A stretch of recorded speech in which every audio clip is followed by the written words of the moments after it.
welcome everybody to New York City. For those of you who live here, well, thank you for receiving us. But for those of us who travel miles, who have flown in, welcome to New York City, the city that never sleeps. And I want to especially welcome the First Lady of Anambra State. Well, it is a wonderful day that we're in New York today. And I want to make sure, with all the training I've gotten from seminary to law school, that I get this right. It's not often that I accept to do this kind of thing, but I had to do it for Lady T, for who she is. So, first of all, I want to give honor to those that I do honor today. So, first of all, I want to welcome one more time as the MC, Her Highness or Her Excellency, Dr. Kwao. I hope I get that correctly. And also, I want to welcome one more time to this great house, let me start with Chief Dr. Mrs. Obiano. Did I get it right? Oh, I'm sorry. Osodiene. I bow to that name. I think it means a lot. But so I just wanted to make sure that for all those who are present, all the excellencies, the chiefs, all titled people, and whatever you may have, if I did not mention you, just mentioning Her Excellencies, the two excellencies on the table number 2, that should cover everybody else. Yeah. So put your hands together for yourself. And we are moving today on a New York minute, which means we're going on a rocket docket. That's what the court will call it if I was in court. The judge will say, cancel, move on. I don't want to hear that story again, just move on. So we're going to move on a rocket docket because we're in New York. Everything in New York is expensive. The first person I'm going to call, I'm going to introduce today is Her Royal Highness, Princess Gabo. Let me get this, please don't tell me, I'll get this right. Princess Gabolewe Moroka Mushabi. Did I get it right? Almost. I told you, that's why I begged your forgiveness before I started.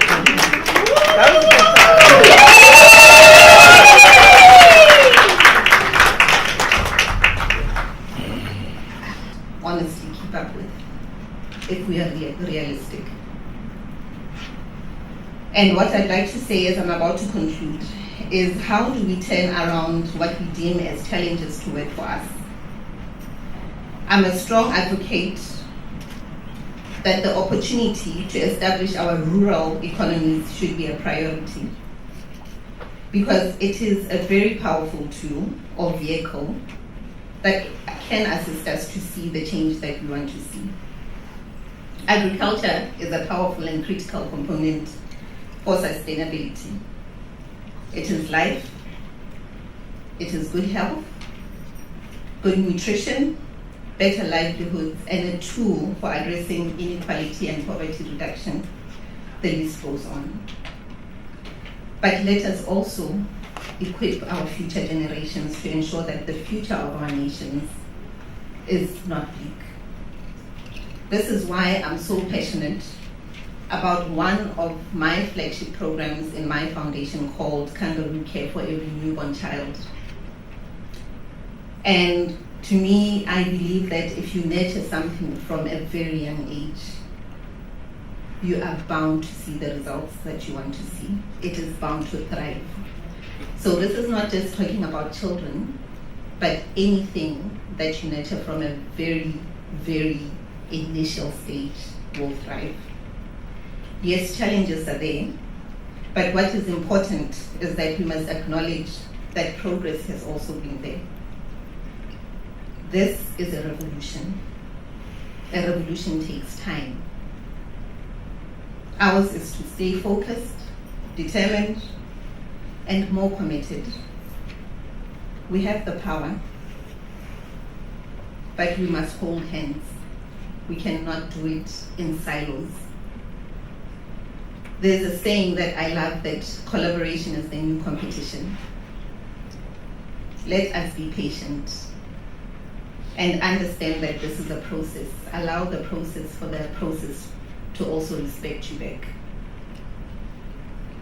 And as we celebrate women change makers today, I'd like to say, in my country we say, Watinta bafazi watinta mbuodo. I'm not Zulu speaking, but I've tried, which means you strike a woman, you strike a rock.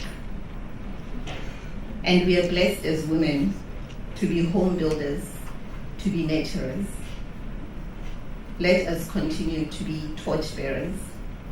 As I say, Amandla, I'd like you to say Awitu. Amandla! Awitu! I thank you.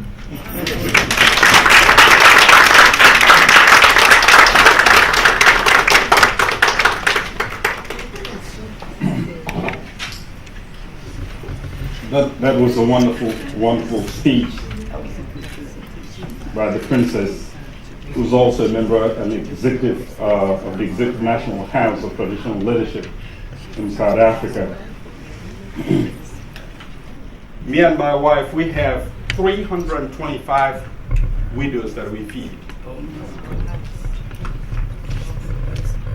And that's because, as the princess spoke, I think like a woman, but I act like a man.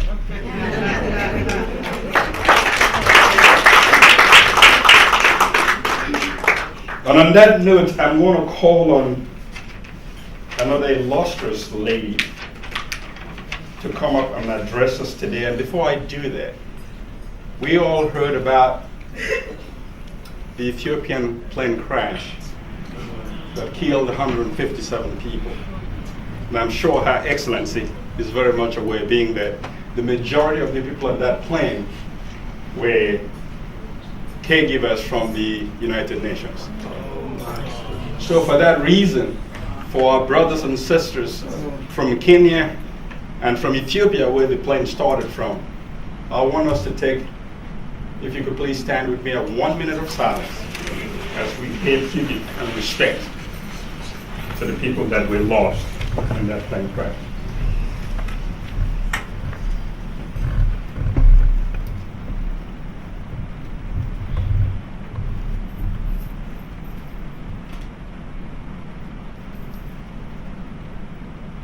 God bless Kenya and God bless Ethiopia. You may have the seats. On that note, I'm going to call on the Chief Officer of Agriculture and Irrigation, Lamu County in Kenya, and founder of Lamu Professional Forum, and a Mandela Washington Fellow, in the person of Fatma Abdallah. If she could come, put your hands together.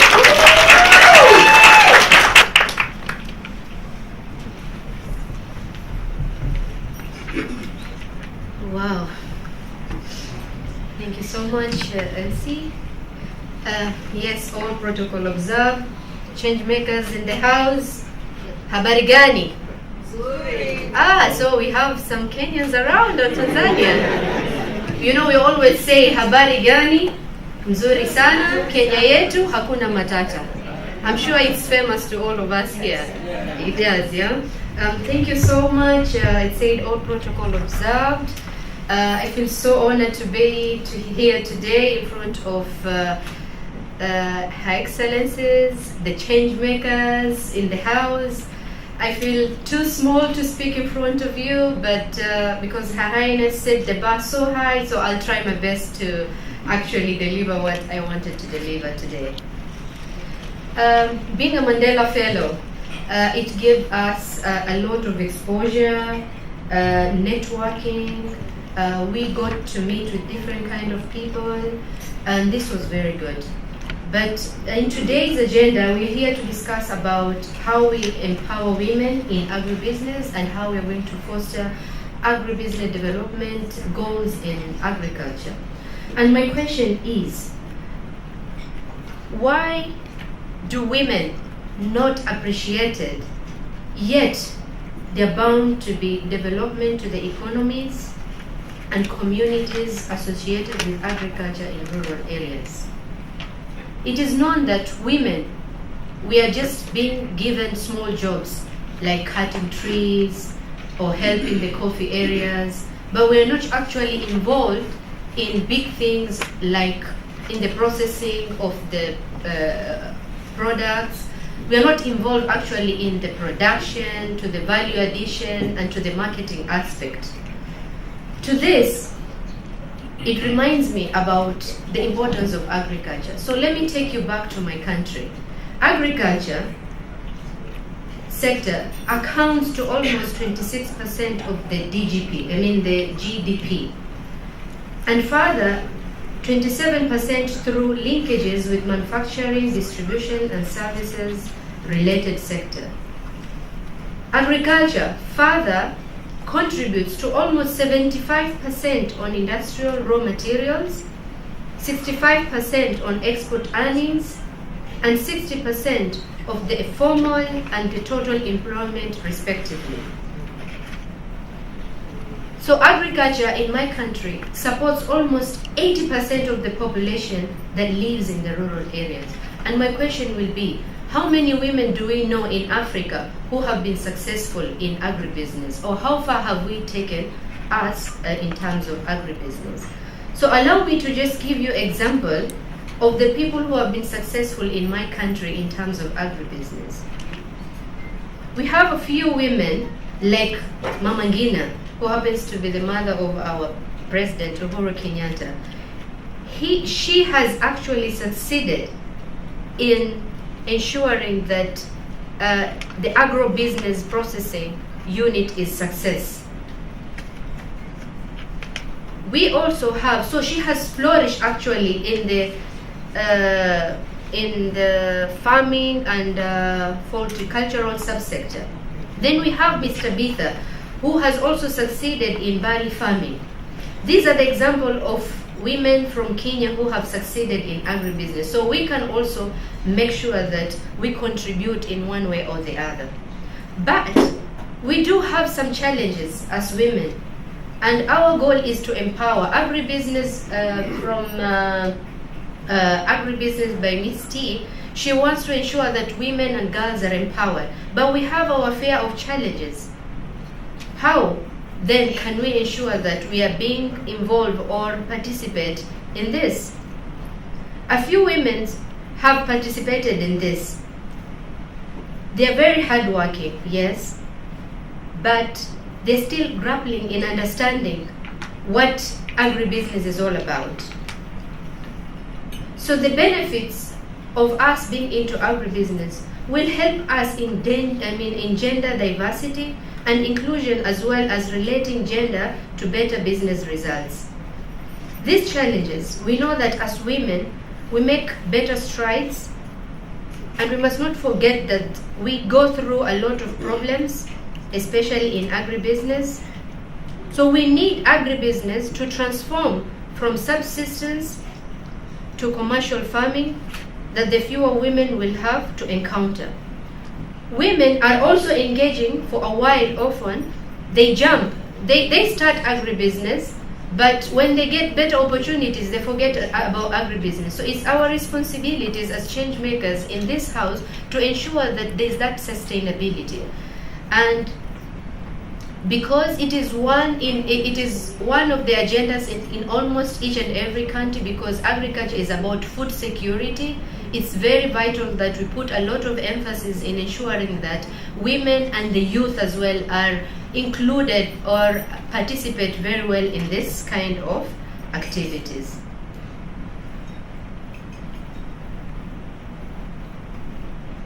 Another challenge that we face as young ladies, before we even finish our school, we don't want to go into agribusiness. I'm very passionate about youth and women affairs. I've even engaged high government officials in the curriculum to include agriculture as part of our curriculum, so that the kids are nurtured from the young age to engage in agriculture, so that this culture is continued. here, before we started, T asked us who has been in agribusiness, whose father, but most of us, the fathers have stopped doing that. It was our grandparents, our grandfathers and our grandmothers. So we need to like reintroduce agribusiness so that our kids also are nurtured from a younger age.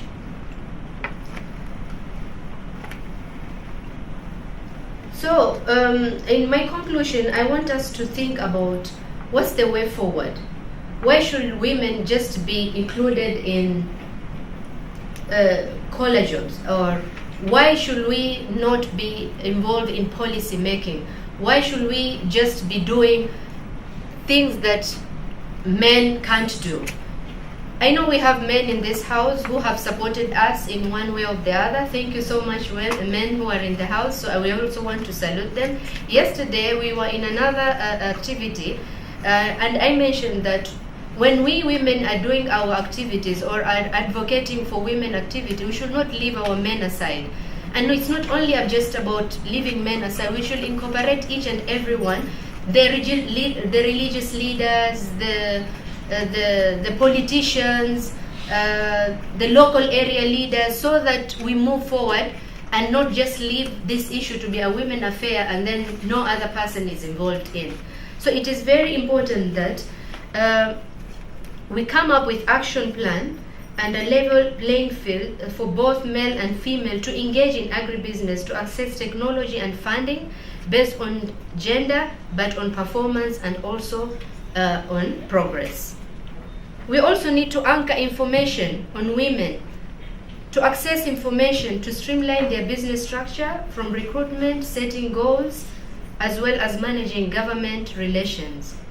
It is also vital that organization structures are put in place to record progress and growth of the business. Not forgetting that the right to information and reliable support is very vital to the progress of growth in agribusiness. And lastly, but not least, political goodwill by our politicians, by our government.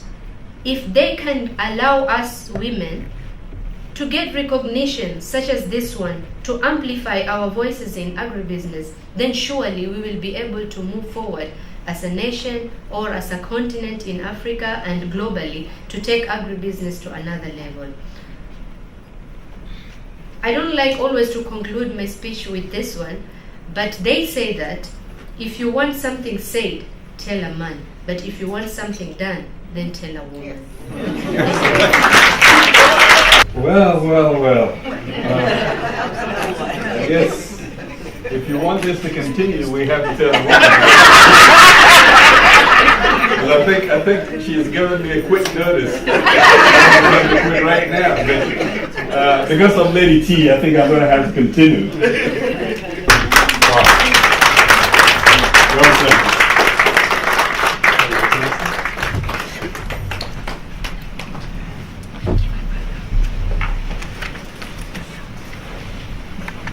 Good afternoon.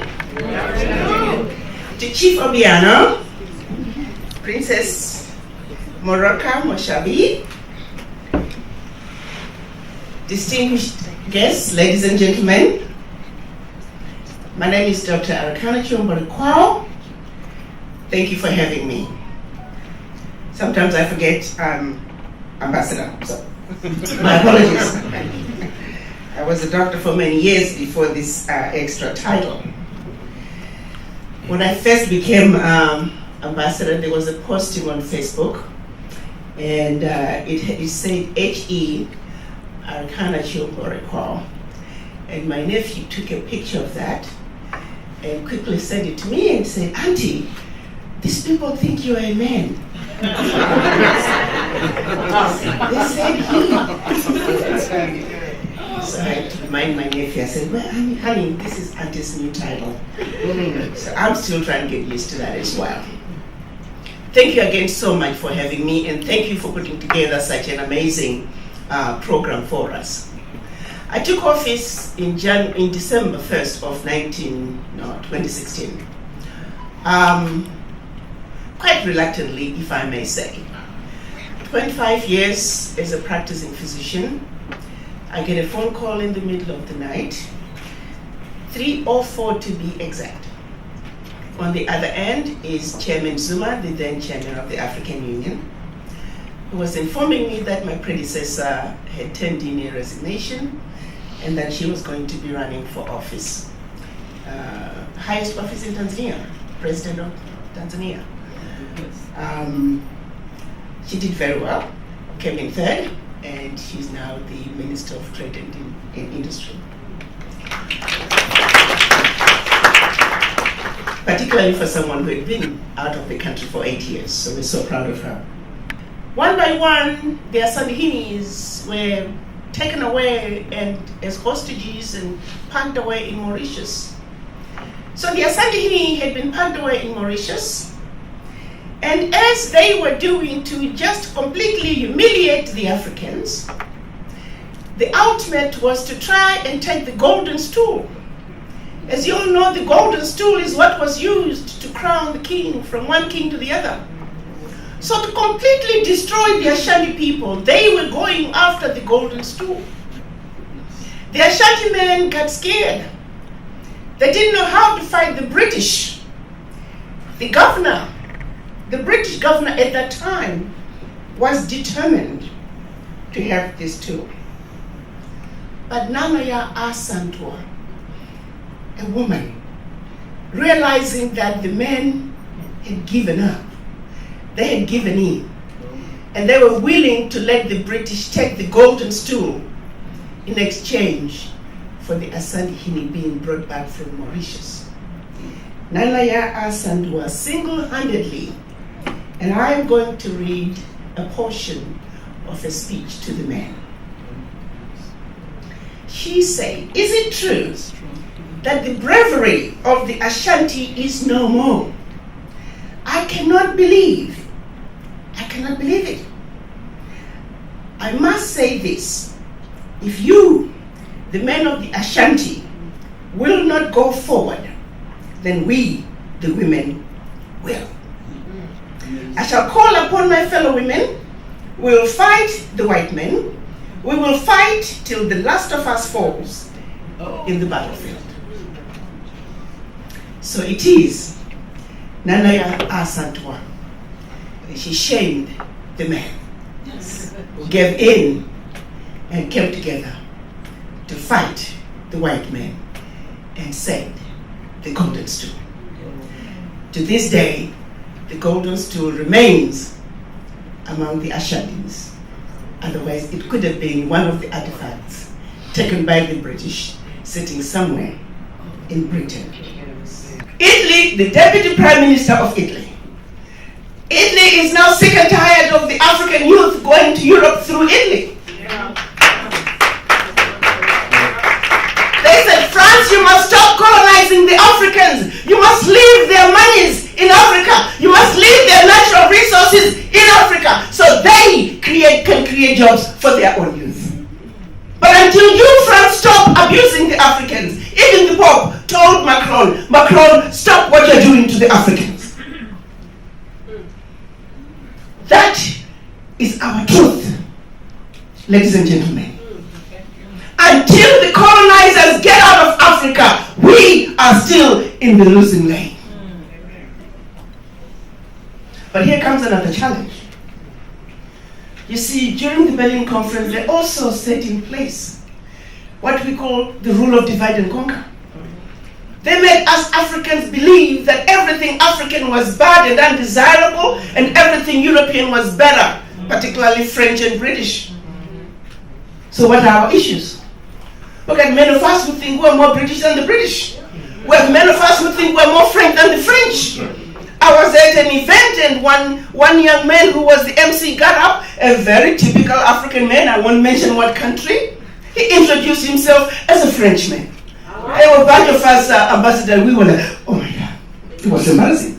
The MC got up, very African man, introduced another, he was performing, he introduced himself as a European.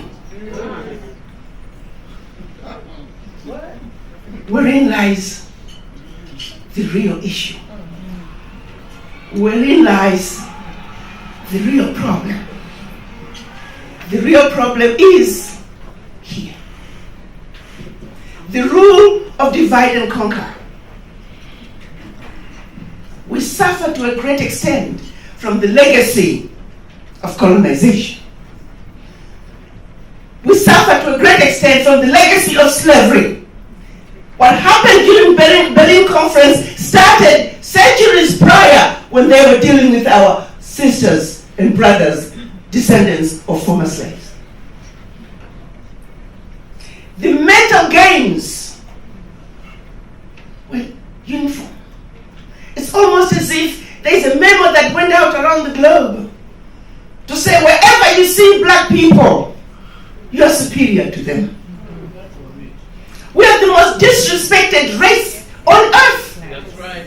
Without fail, no matter where you see us. Amen. The question is, what are we going to do about it? For you, mothers, do we honestly want to leave this world the way it is for our children and grandchildren and generations to come? I think not.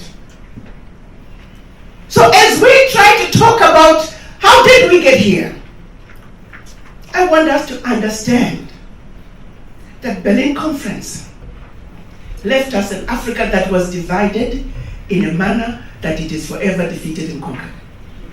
As an African leader, if you try to be too smart, you are leading an economy that is easy to destabilize. One might say, why haven't we done something about the Pact for the Continuation of Colonization? Well, guess what? Documented 7 coups in Africa where leaders were assassinated, were orchestrated by France because the leaders wanted to pull out of the Pact for the Continuation of Colonization. They don't do coups anymore. They just create instability. Give you an example. If you start being too smart, all the money is being printed in France, they just stop sending you money. And pretty soon your people are getting their paychecks. They go to the bank and there is no money. The citizens won't realize what the issue is. They just blame the president. They stop sending you food. Close to 50% of food going into Francophone African countries is coming from France. They just stop sending you food. Next thing you know, the shelves are empty. We are so easy to destabilize as individual African countries, it's not even funny. So 1963, when our Pan-African leaders realized that the only way for Africa to survive, November 1884 to February 1885, our former colonizers met in Berlin. Why did they meet in Berlin? You see, prior to that, they were going into Africa in a very haphazard way. The British were going, looting from the Africans. The French, the Germans, the Portuguese, the Italians, the Belgians. And pretty soon they were stealing from each other what each country would have stolen from another country. And before you know it, they started fighting each other. The then Chancellor of Germany, Bismarck, realizing that they were getting ready to have a European war on the African continent, called his sidekick, then King of Belgium, Leopold. So we got a problem. Why don't we gather ourselves in Berlin? Let's organize ourselves so we can effectively loot from these monkeys. Our Africa, for us women, to take our Africa to its rightful place on the world stage. The place that we have vacated as Africans collectively, we must first understand how did we Africans get here? How did Africa end up where Africa is today? I am often amazed and actually saddened at the disconnect between our understanding of what is really happening in Africa and the superficial understanding that we have been given. And our reluctance to really try and dig deep so we can better take our Africa to its rightful place. Quite often we are being used as instruments of our own self-destruction. That's right. So allow me to take us back 124 years ago, so we can begin to understand why Africa is where it is today. And we can also answer for ourselves. November 1884 to February 1885. Our former colonizers met in Berlin. Why did they meet in Berlin? You see, prior to that, they were going into Africa in a very haphazard way. The British were going, looting from the Africans, the French, the Germans, the Portuguese, the Italians, the Belgians. And pretty soon they were stealing from each other what each country would have stolen from another country. And before you know it, they started fighting each other. The then Chancellor of Germany, Bismarck, realizing that they were getting ready to have a European war on the African continent, called his sidekick, then King of Belgium, Leopold. So we got a problem. Why don't we gather ourselves in Berlin? Let's organize ourselves so we can effectively loot from these monkeys.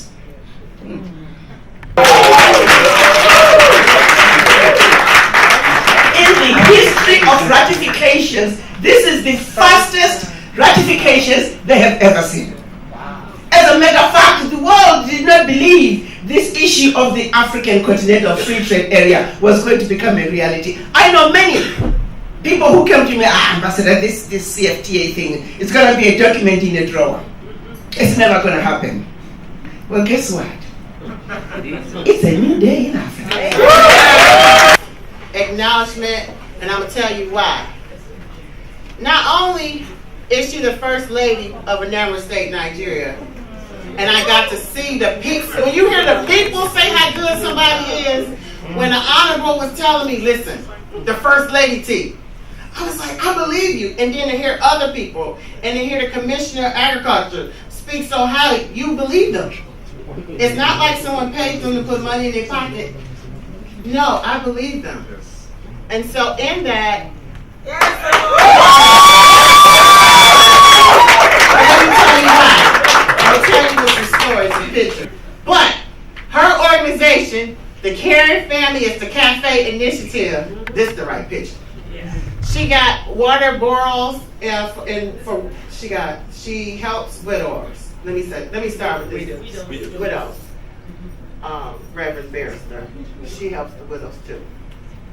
Not only does that, she has free medical surgeries for the people in her community. Yes.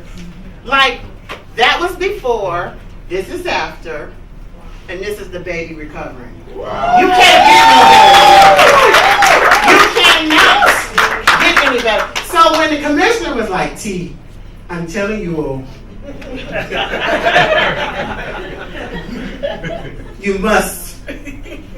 I was like, time didn't permit it, but next time when the Anambra State invites me, I'm gonna come. She has entrepreneurship platforms, which is my heart, and this is her lovely husband, I'm assuming. Yes.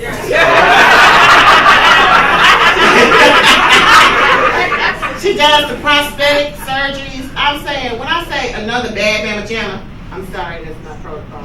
Another bad mamma jamma. That's okay. And my personal favorite, Nigerian jury is everything.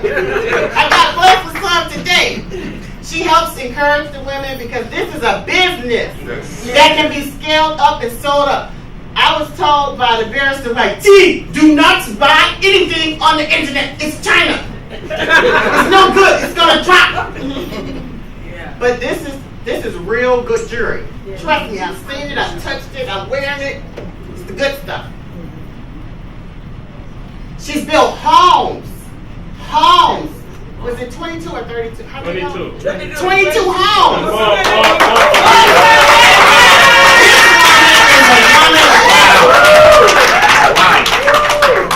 And so with that, we would like to acknowledge her and give her her award.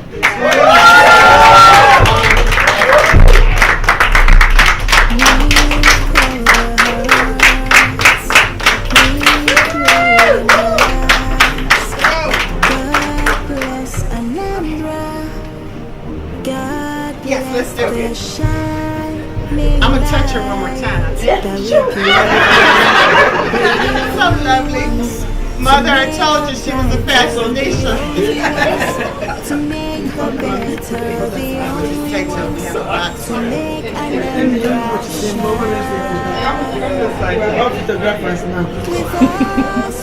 Can I switch sides?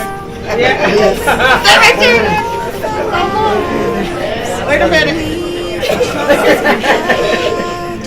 When I get to Nigeria and see this picture, it needs to be good. You see it. I'm so serious. You will see it. What's up? Awesome. Oh yeah, I'm about to go now.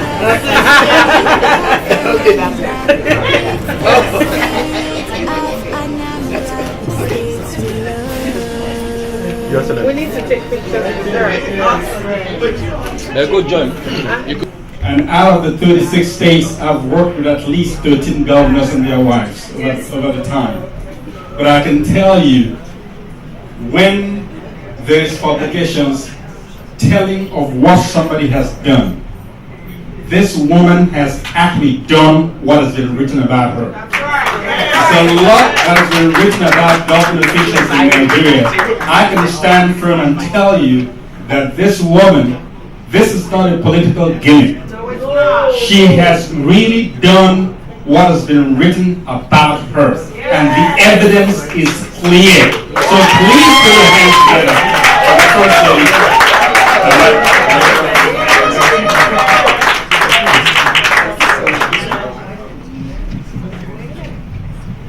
Thank you very much.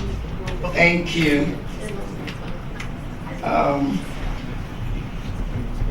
Your Excellency, the African Union Ambassador to the United Nations, Your Excellency Dr. Arikona Chihom Bari Kwa, I salute you. The honorable members of our Anambra State House of Assembly and the persons of Honorable Beverly Nkem DJ, Honorable Nkoli Mebwameze, and the Speaker of Anambra State House of Assembly, Mrs. Rita Madawu. The Commissioner for Women Affairs, Lady Ndidi Mezue, other Anambra State government functionaries here present, friends and colleagues, may I also acknowledge the presence of the Royal Majesty from Delta State. Friends and colleagues, Lady T. Thompson of AgroBees, thank you so very much for having me here. Executive Director, Vice President, HWOW Africa, Mrs. Caroline Ebelechukwu, Gentlemen of the press, distinguished ladies and gentlemen. It is indeed a great surprise when my aides told me that I would be receiving this award. I was like, oh wow, why me? I just got one in Atlanta not too long ago. What a gain. But it's a pleasant surprise because though I wasn't expecting it, but I knew it was going to come. Because you can run, but you can hide. So what I do always fishes me out. I thank you all for recognizing me. Ndidi, I thank you so much for nominating me. You've done so noble, and I'm happy that you are towing my part. Feeding your feet from where I take mine. Of course, my NGO does all these things that were shown and even more, because we build restrooms in marketplaces, just to see if we can reduce, or maybe in the next 3 years, my husband will be in the office, there will be a total eradication of open defecation. And improve the hygienic conditions of our people. I mean, this is 21st century. I know in this part of the world where we are right now, there is nothing like open defecation. So why should we still have it back home? That brings us to what Her Excellency, said. But we thank God that we're trying to, do whatever we can. In fact, I didn't grow up in Anambra State, although my parents are both from Anambra. But I grew up in the western part of Nigeria, Lagos. So I didn't get to know much about my state. And my job was taking me all over the world, but never took me to my state. And then when my daughter entered the university here at the age of 15, I had drive to excel in difficult situations. Because I told them my background. I told them that even when my father decided to assist me when I just got married, because my husband and I started from a very humble background, I refused to take any assistance from anybody because we wanted to be self-made. I don't want to, kind of attribute our success to whatever I got from my parents. So we started from a very humble background, and because of knowing what I want out of life, where I want to be, we worked hard, knowing that we have the background, which is the academics. If you have if you go to school, you already have the foundation. Every other thing, would fall in place if you're hardworking and prayerful, of course. Because as a Christian, I believe that work and no prayer, you can't achieve your goal. Prayer without work, you can't achieve your goal. They both go simultaneously to enable you attain that height. And that's what has seen me so far. With our child, strapped behind, yet smiling, I am motivated to do more to help them. So, honestly, I don't know what to say, but I am so glad and privileged, to be sharing the spotlight with people like Her Excellency, my lady, among other women from various African countries that have done so much impact on the lives of their people. I am very happy and so thrilled to be here with you all, sharing the spotlight with you all. I can't ask for more. And it has also spurred me to go out there and do more, particularly when it comes to what Her Excellency told us. I strongly agree with her that it is we women, it is only us, that will go out there and set Africa back on its feet. From what I heard today, I am going to go out there. I used to think I was a fighter. I'm yet to get there. So with what I heard this afternoon, I will go out there and fight them all with all my strength, with all the milk of a woman in me, to fight and make sure that we do the right things, that we begin to get back together and be, freed from this slavery called, what will I call it? The colonization of they colonized us, but they kind of gave us freedom, tentative. I can't call this freedom. I haven't heard what is going on between the French and their colonies. It's totally and completely unacceptable. With due respect, if that offends anyone, but we need to fight to be ourselves again. We need to fight to get back on our feet. It was when she was speaking that it dawned on me that in Nigeria we're actually fighting one another because they set us up against ourselves by creating this regionalization and whatever. We began to see ourselves differently. Hausa fights Igbo, Igbo fights Yoruba, we never agree. The Igbo man is like, oh no, the Hausa man thinks that leadership is their birthright. We're not going to agree. The Yoruba man sees the Igbo man as a traitor. The Hausa man sees the Igbo man as a thief. That if you let them see the fish, they'll eat it all. So now we have to go home and begin to tell them that that is not the situation. That we are all one people under God. That we should stop killing ourselves because of our differences in religion and what have you, or our tribes. We will not take that again. Thank you so much, Your Excellency. You have been a wonderful eye-opener to me. I never saw beyond my nose concerning that until today. And I really do appreciate you. So